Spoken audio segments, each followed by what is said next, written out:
Canal Piso Bajo y...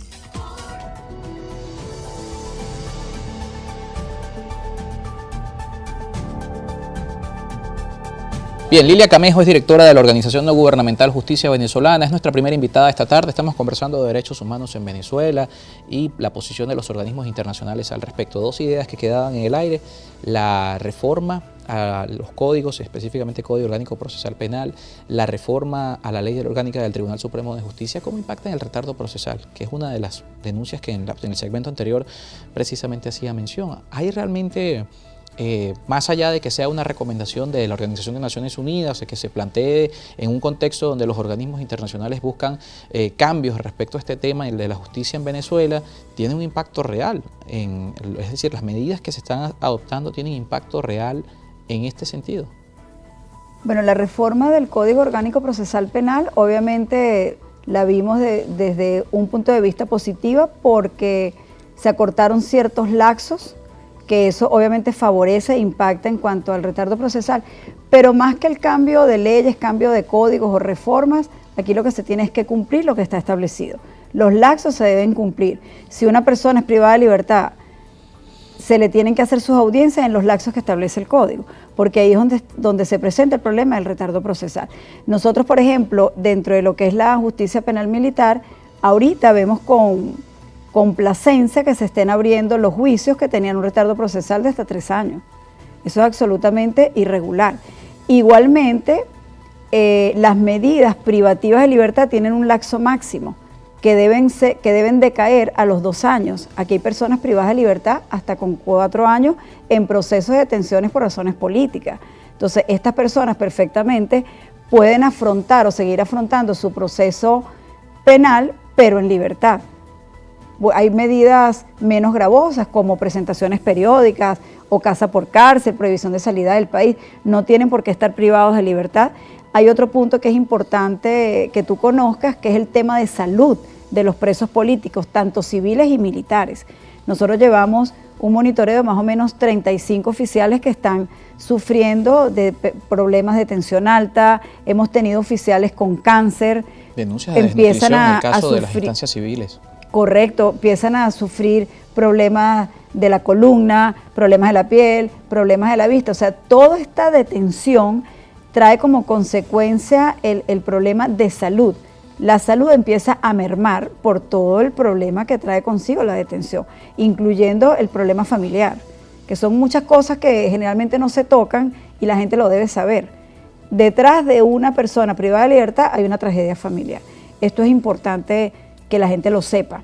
Entonces, todas estas personas que tienen procesos a cuesta por razones políticas, por opinar, por pensar, por disentir diferente a lo que otros están pensando, o políticas que están implementadas con las cuales no estás de acuerdo, no pueden tener una detención de 3, 4 años cuando los procesos están parados, cuando los procesos están lentos, cuando hemos visto en las audiencias que denuncian el tema de las torturas, tratos crueles, inhumanos y degradantes, procesos donde tenemos a los mismos funcionarios que detienen, que redactan las actas policiales, que están como custodios o vigilantes de estas personas privadas de libertad, los tenemos en los procesos, en los juicios como testigos. Entonces todos estos son problemas que todavía no se han subsanado. Si bien es cierto, se han tomado las recomendaciones y se han tomado algunas soluciones con respecto a la recomendación de la señora Bachelet,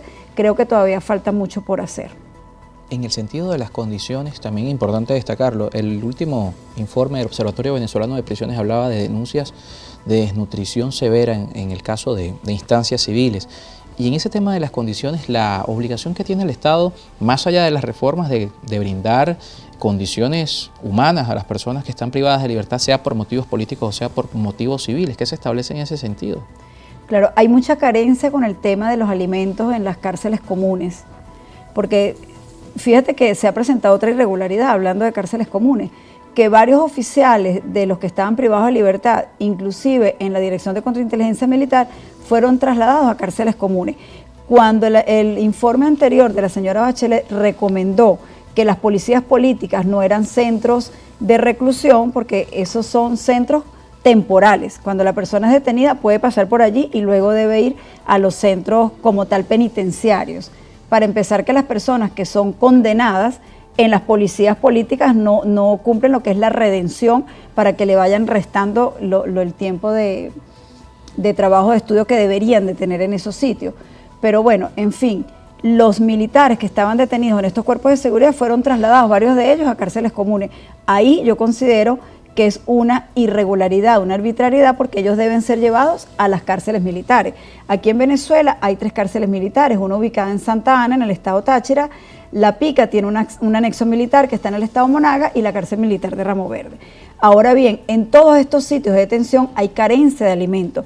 Los familiares padecen el tener que llevar los alimentos para que su familiar que está privado de libertad pueda tener una alimentación más o menos balanceada. Entonces, obviamente, sí hay problemas de desnutrición, eso no es ningún secreto. Eso está a la vista y debe haber una solución por parte del Estado venezolano, que tiene la responsabilidad de velar por las personas que están privadas de libertad, obviamente el tema de la alimentación, porque sí uno ve en los traslados cómo las personas están bastante delgadas. Hablando más allá de las condiciones, mencionaba también el tema de las torturas, y entramos en el tema de la Corte Penal Internacional, que precisamente sobre esto hace una investigación en nuestro país que se inicia formalmente este año 2022 y da un plazo a Venezuela de hasta la segunda semana del mes de abril de presentar avances en este sentido. Hay casos dentro de lo que evalúa hoy la Corte Penal Internacional de torturas a funcionarios militares, a funcionarios de cuerpos de seguridad, y también si esto guarda relación con todas estas modificaciones que hace el Estado venezolano, para aclararlo, porque son 2 procesos que parecen correr en paralelo, pero es bueno aclarar si tienen vinculación lo que por un lado ocurre en la Corte Penal Internacional y por otro lado ocurre entre el Alto Comisionado de Derechos Humanos, el resto de las organizaciones en materia de derechos humanos, a los que el Estado venezolano por lo menos parece estar tomando en cuenta algunas de esas recomendaciones, tal como lo reconoce Michelle Bachelet. Bueno, el Estado venezolano tiene un tiempo que le dio el fiscal Karim Khan cuando estuvo aquí, para que presenten soluciones en cuanto al tema de las denuncias. En algunos casos se han visto el juzgamiento de funcionarios que estuvieron involucrados en el tema de las torturas, tratos crueles, inhumanos y degradantes en detenciones de oficiales. Realmente nosotros consideramos que el tema de los tratos crueles en contra de los oficiales de los 4 componentes de la Fuerza Armada ha sido bastante fuerte. Ya esto lo hemos denunciado en varias oportunidades. El Estado venezolano presentó el año pasado un recurso ante la Fiscalía o ante la Corte Penal Internacional de que le dieran un lapso para ellos poder defenderse, poder probar del tema de lo que se les había denunciado. Ahora, esto está todo en proceso. No se ha aperturado como tal todavía una investigación ante la Corte Penal Internacional. Está apenas en proceso. A veces creo que se crea una falsa expectativa con respecto del proceso ante la Corte Penal Internacional. Estos son procesos lentos, se le ha dado la oportunidad al Estado de defenderse, de poder ellos cumplir con las recomendaciones que se le ha hecho tanto por parte de la señora Bachelet, me imagino que también por parte del fiscal que estuvo acá.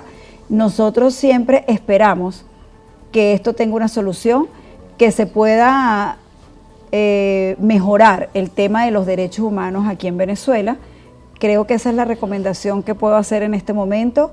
Sí hay ciertos avances, sí los ve uno, sobre todo en los tribunales, que han tratado de ser más diligentes cuando solicitamos el traslado a los centros de salud por cualquier padecimiento que estén sufriendo estas personas privadas de libertad. En esto sí hemos podido observar un pequeño cambio y lo vemos con beneplácito, que esto realmente tenga una mejoría. Es lento para lo que nosotros quisiéramos que mejorara, pero bueno, poco a poco esto consideramos que debería ir mejorando mucho más rápido. Para finalizar, ya nos toca despedir nuestra entrevista. Hablando de expectativas, ¿hacia dónde conduce precisamente este tipo de procesos? El caso de la Corte Penal Internacional, que en efecto, ante la opinión pública y algunos medios de comunicación, se vende una expectativa de que va a generar algún fenómeno que pudiera llevar a una condena de alguna figura del Estado venezolano. ¿Es una expectativa real? Es decir, ¿es un proceso que lleva algo como eso o por el contrario va a llevar a lo que estamos viendo que ocurre con las recomendaciones de la Organización de Naciones Unidas, que son mejoras en las condiciones? En la medida que el Estado venezolano vaya cumpliendo con las recomendaciones, fíjate que el equipo de la señora Bachelet contaba con 3 funcionarios aquí en Caracas, ahora aumentó a 9. Ellos están trabajando conjuntamente con el gobierno en ayudarlos a que todos estos procesos en cuanto al tema de los derechos humanos mejore. Nosotros presentamos las denuncias con ellos también cuando vemos que hay irregularidades y todo esto en los expedientes. Pero sí pienso que ha habido una falsa expectativa en cuanto a la rapidez del proceso ante la Corte Penal Internacional, ante el proceso en la Fiscalía que trabaja para la Corte Penal Internacional. Son procesos lentos. Si el Estado venezolano subsana lo que ha venido sucediendo, si ellos realmente juzgan a las personas que han estado involucradas en todo este tema de torturas, tratos crueles, inhumanos y degradantes, pudiese ser que esa investigación pues, la cierren, porque ni siquiera la han aperturado todavía. Ahora bien, nosotros hemos denunciado que si bien es cierto, se han presentado ante tribunales de control, audiencia de presentación, preliminares y juicio, algunos funcionarios que estuvieron involucrados en este tema de tortura, consideramos que falta, y es lo que hemos venido solicitando, que la cadena de mando sea investigada también, porque todos tienen responsabilidad. Aquí ningún funcionario de los 4 componentes de la Fuerza Armada Nacional puede realizar una acción sin que su superior inmediato esté enterado de lo que ellos estén trabajando o el proceso que estén llevando a cabo. Bien, nos toca despedir. Muchísimas gracias por acompañarnos esta tarde para hablar de este tema tan importante para el país y para los organismos internacionales que hacen seguimiento a esta materia, derechos humanos en Venezuela. Lilia Camejo estuvo con nosotros, directora de la organización no gubernamental Justicia Venezolana. Hacemos una pausa y al regreso cambiamos de tema. Vamos a hablar de política. Estará con nosotros en estudio el politólogo Pablo Quintero.